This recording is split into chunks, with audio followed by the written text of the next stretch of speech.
Ik weet niet wat ik interview moet zetten. Steekt dat nu aan of zit dat net? Ja, zit dat aan. Oké.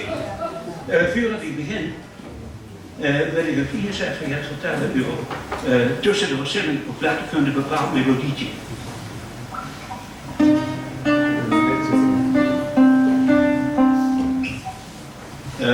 Vroeger, want ik had dat leeftijd al, dat ik dat gehoord had, voor de tijd van het Tweede Vaticaanse Concilie, 1962, 64,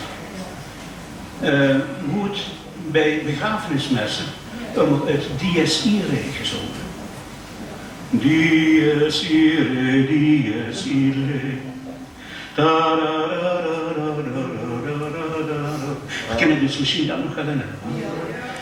Dat hadden ze omdat het een lugubere sfeer houdt. Het is eigenlijk de dag van de toren, Gods laatste oordeel over de overledenen. Nou, in elk geval met het Tweede Vaticaanse Concilie hadden ze dat geschrapt moeten doen, de mensen. Maar in de tussentijd houden een Franschap componisten dat die middeleeuwse melodie al verwerkt. Onder andere Berlioz in de Symphonie Fantastique, Saint-Saëns bij de Danse Macabre, en ze kent ze hier wel Frans Liszt, Rachmaninov, Mozart, die hadden het allemaal nu geboekt. En als ze doen zo'n liedje Max, dan vind ik dat dat een plaats terug had. Oké, begin maar.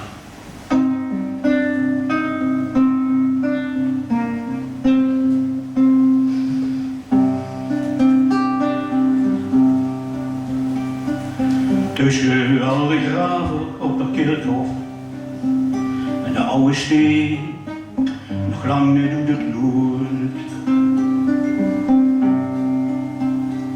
17 mei 1940 is de arme Johan Lutjes nu al dood. Gevallen als soldaat op een zwarte laad.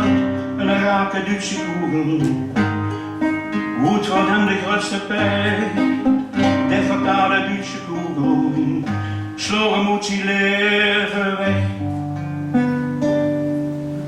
Maar blieb door hem, iedere Duitser, voor eeuwig slecht. Moesten Duitse heersoldaten, als ze leven blijven haten, het wordt toch gewoon maar jongen. Even groot wie die van ons. Ze moesten, of ze wonen of niet, marcheren schieten door de shit. Ze worden nog alle nu even bang, ja even bang als die van ons. Want eigenlijk zo moesten het zien, wordt immer van ons spier dat raam moest gewoon. Doe of ik.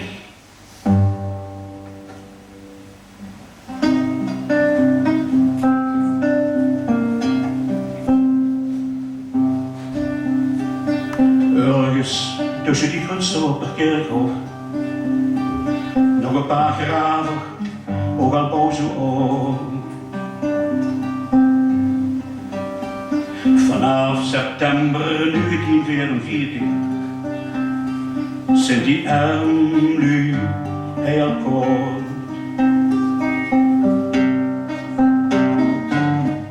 Heen voor 9 uur, op eens voor het gebeurd. Aan de Duitse splitterbombe wordt verdaan de grootste pech. Die fatale splitterbombe sloeg ze uit het leven weg. Maar blied door hem iedere Duitser voor eeuwig slecht. Moesten Duitse heersoldaten als ze leven blijven haten. Door het toch maar gewoon maar jongen, vastgeklonken aan de ring.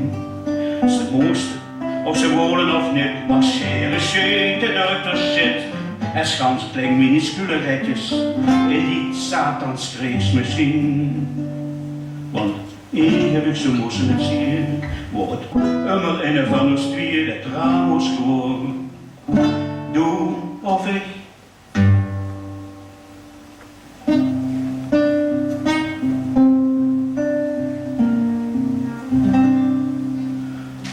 De enorme militaire kerkhof. 8000 kreuzer. Wie ze dan nog stond. In het najaar van 1944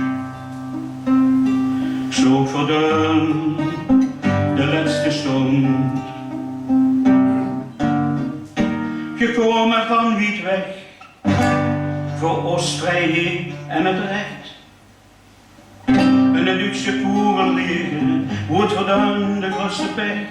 En de Duitse koeren liggen, sloeg ze ouders jong leven weg. Maar ja, blieb door je door Duitsland voor eeuwig weg. Voordat de waanzinskreeg begon, toen waren het nog gewoon maar jongen.